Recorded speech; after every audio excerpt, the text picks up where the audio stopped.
Good morning students. Welcome back to today's biology class. In the previous class we have studied about monohybrid cross. Now we are going to study in detail about the dihybrid cross. As you know, the monohybrid cross deals with the law of dominance. That we have studied that law of dominance means when parents with contrasting characters are crossed together, we can see that the dominant character is expressed in the F1 generation and the recessive character is suppressed in the F1 generation and it is expressed in the F2 generation. And monohybrid cross means what? It deals with only one type of character or one character is considered in case of monohybrid cross. So we'll see what is dihybrid cross. Okay, dihybrid cross. What do you mean by dihybrid cross? Dihybrid cross is a type of cross in which two contrasting characters are considered together. That is, two contrasting characters are considered together to do a hybridization cross. We can take two different characters. As we have studied, 7 different characters are proposed by the Mendel. From that, any two characters, when they are crossed together, we get a dihybrid cross result. And this dihybrid cross deals with the law of segregation. As I told you, the Mendel's law of inheritance. There are 3 laws proposed by the Mendel.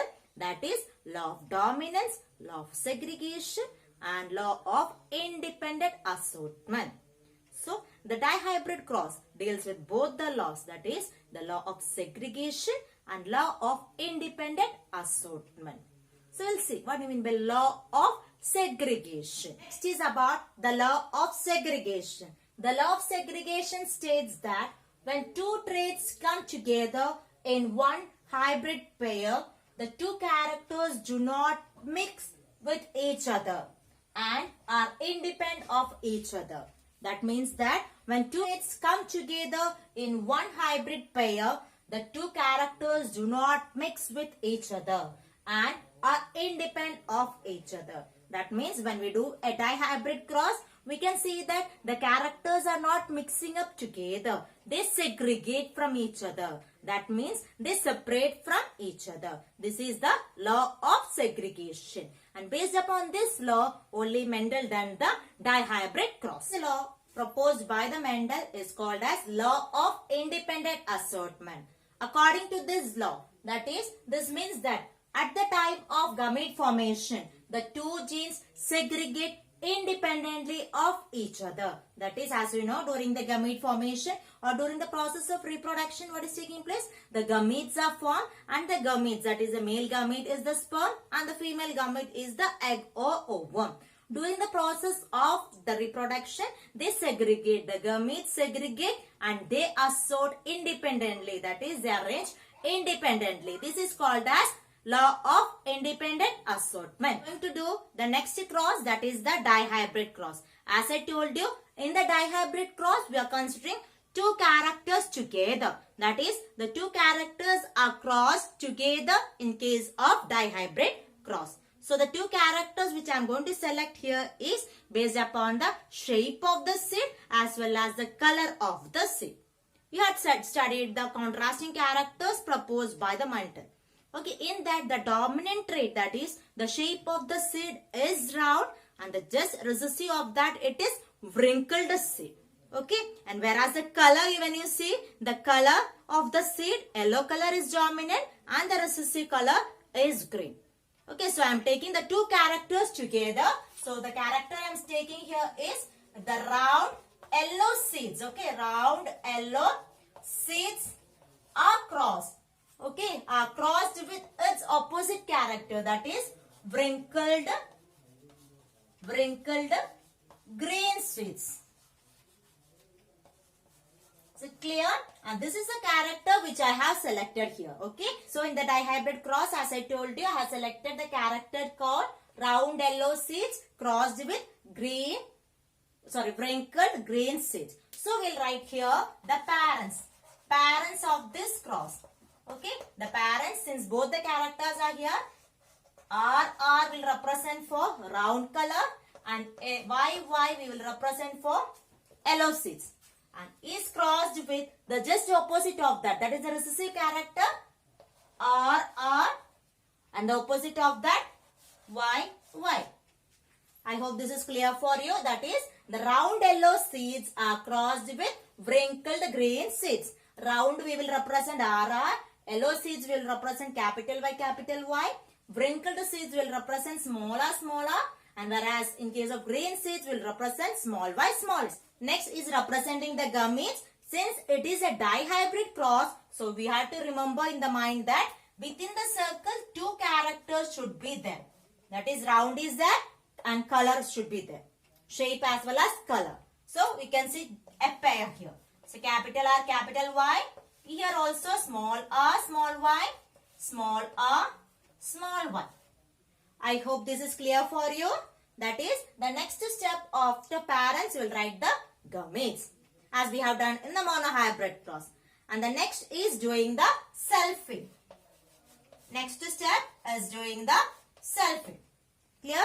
How we will do the selfing for them. Okay. Just as I told you how we will do. Just cross it up. It's capital R, small r. When we cross capital R, capital Y with small r, we'll get capital R, capital Y, small y. Clear? And this is the heterozygous condition. Both are there. So, what does it show? It shows that it is round yellow itself. Round yellow itself. Clear? Yes. Then again capital R, capital Y cross with small r, small y. Same only we will be getting. Clear? That is also round yellow. Then capital R, capital Y with small r, small y. Again capital R, small r, capital Y, small y. Again capital R, small r, capital Y, small y. Yes, so we can see that in the F1, the result what we got here, we call it as F1 generation. In the F1 generation, what we are getting? All the progenies or all the offsprings were round yellow. As I told you, Mendel was confused. Where is the character or the recessive characters gone? So again, what he did? He again crossed the result what he got in the F1. As we done in the monohybrid cross. Let's say first we'll write the parents. Here round yellow seeds is crossed with wrinkled green seeds. Then gametes will represent. Since it is a dihybrid cross, 2 gametes will be there or 2 characters will be there in a circle. Capital R, capital Y, capital R, capital Y, small r, small y, small r, small y. Clear? When we cross each one of them or when we self each one of them, we can see we are getting the result round yellow. Clear? And again the Mendel crossed the result what he got in the F1 generation. Again he crossed it. The result what we got in the F1 generation, we are again selfing it together. So now they are acting as what? They are acting as the parents. So what will be the next step? Next step is to write the gametes of this parents. Next step is to write the gametes of this parent. So gametes, capital R, capital Y. Since all of them are different. Capital R is different, small r is different, capital Y is different, small y is different. There will be 4 gametes for them. So capital R, capital Y. Then capital R, small y. Then small r, capital Y. Then small r, small y. Clear? These 4 gametes are for this character, particular one. Same way you can see here also you will get capital R, capital Y, capital R, small y, small r, capital Y, and small r, small y. Clear? And crossing each one of them is very, very Herculean task. Okay, we can't cross as we have done in the first generation. It's very difficult because this one has to be crossed 4 times with this gametes. This gamete has to be crossed 4 times. This 4 times. This 4 times. So, drawing too much of lines. So, Mendel concluded or made an easy way to do is propose a square called as the Punnett square, in which calculations can be easily done. I hope till here it's clear for you.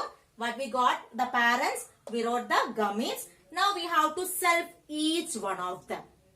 Clear? We will draw the Punnett square and explain in detail. We have studied that the results what we got in the F1 generation I have written here. Okay. One side I have written here and the other side also I have written here.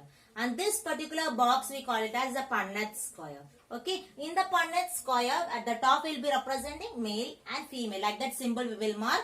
And the gametes will write at the one side and the next set of the gametes will write at the other side. Okay. Yes. So, when these gametes are crossed, okay, capital R, capital Y cross with capital R, capital Y, like this way. We will do the crossing like this way for each one of them. Okay, when capital R, capital Y cross with capital R, capital Y, we get that capital R, capital R, capital Y, capital Y. That shows it is round yellow. The same way, capital R, capital Y cross with capital R, small y, we will get capital R, capital Y, small y. Same way, capital Y cross with small y. We will get in capital R, small r, capital Y. Capital R, capital Y cross with small y. We will be getting capital R, small r, capital Y, small y. The same way we will be doing for this one also. This one, this gamete. All the four gametes, same way we will cross with each other. Okay, we can see capital R, small y. Cross with capital R, capital Y, we'll get capital R, capital Y, small y. Capital R, small y, cross with capital R, small y, we get capital R, small y. Same way, capital R, small y, cross with small r, capital Y, we'll get capital R, small y, small y. Capital R, small y, cross with small y, we will get capital R, small y, small y. Similarly, when small r capital Y cross with capital R capital Y. Anyway, you can write, okay. We'll write it as capital R, small r, capital Y, capital. Opposite also you can write. Small r, capital R also you can write, okay. And small r, capital Y cross with capital R, small y, we'll get capital R, small y, small y. And small r, capital Y cross with small r, capital Y, small r, capital Y. And small r, capital Y cross with small y, we'll get small r, capital Y, small y. And the last gamete, small r, y cross with capital R, capital Y. We get capital R, capital Y, small y.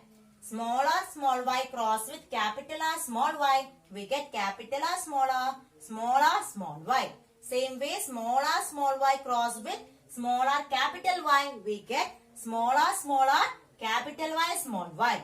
And small r, y crossed with small y, small r. We get small r, small y, small y. Clear? These are the different gametes which we are getting by crossing these gametes with these gametes. Okay, and afterwards you can write the phenotype also. Capital R, capital Y means what? Round yellow. Here round yellow. Here also round yellow. Round yellow. Round yellow. Round yellow. It's also round yellow. Round yellow. And round yellow. We can see here. This is also round yellow. This is wrinkled yellow. And this is also wrinkled yellow. And you can see here round yellow. This is round green. You can see here it is round green. It is wrinkled yellow. And this is wrinkled green. Okay. Here and all you can see it is round green. Okay. Round green it is here. And all together we will count it up together. Here also it is round green. Okay. We'll see how many of them are there which are round yellow. Round yellow means what? It is phenotype. When we express the we have characters which we are able to see, we call it as phenotypic characters. So we'll see how many round yellows are there. Okay. 1, 2, 3, 4, 5, 6, 7, 8, 9. 9 of them are round yellow. And we'll see how many of them are round green. Okay. Round green. 1, 2, 3. 3 of them are having round green character. And we'll see how many of them are having wrinkled yellow character. 1, 2, 3. 3 of them are having wrinkled yellow character. And how many are having wrinkled green character? That is only 1. When we do all the phenotypic ratio, when we do together, we'll get the phenotypic ratio. Above Punnett square, we get the result as that is round yellow, round green, wrinkled yellow and wrinkled green. We get it as 9:3:3:1. That is, we can say round yellow 9 in number, round green 3 in number, wrinkled yellow 3 in number and wrinkled green 1 in number. When we write about the genotypic ratio, okay, genotypic ratio is not there for you in the syllabus, but still I explain genotypic ratio means what? The genetic makeup or the genetic constituent of an individual or an organism. So when we count the genotypic ratio, we get it as 1:2:1 and 2:4:2 is to again 1:2:1. Just by heart this genotypic ratio, okay? 1:2:1, 2:4:2 and 1:2:1. What is this? This such a long ratio is when we count how many capital R, how many capital Y, how many small r, small y, capital R, small y, small y. Everything when we count in detail, we get that 1:2:1, 2:4:2 and 1:2:1 as the ratio. So, the phenotypic ratio is very important in case of dihybrid cross. So, I hope the section about the dihybrid cross is clear for you. Detail we will discuss in the coming online classes. I will explain you once more about the detailed crosses and all we will explain. Okay, see you in the next class. Thank you.